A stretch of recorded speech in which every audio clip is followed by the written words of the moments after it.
2024 already election result বার হয়ে গেছে, সকলেই জেনে গেছেন কে ক্ষমতা পেয়েছে কে পায়নি। তো সেইটা নিয়ে আজকে বলছি। দেখুন, 2024 ইলেকশনটা খুব মজাদার ইলেকশন। সত্যি এটা মানে ইতিহাস তৈরি করে দিয়েছে।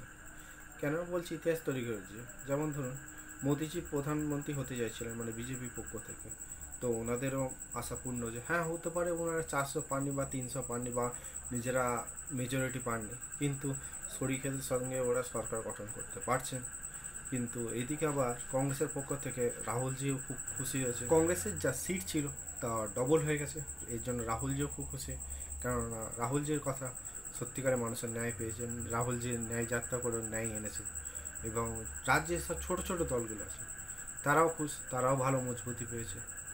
এবার ইলেকশন কমিশনও খুশ, কেননা এই প্রথমবার সরকার পক্ষ বা বিরোধী পক্ষ যারাই আছে কেউ কোনো ইলেকশন কমিশনকে কোনো দোষ দেয়নি।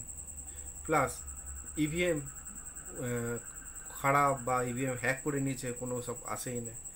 যে যেমন হয়েছে খুশ হয়েছে, কেউ কারোর প্রতি বিরোধিতাও করেনি। তাহলে বুঝতেই পারছেন ইলেকশনটা কাউকে দুঃখ করেনি। হ্যাঁ, এইদিকে একটা জিনিস বলতে পারেন যে মিডিয়ার ফলে বিক্রি হয়ে গেছে।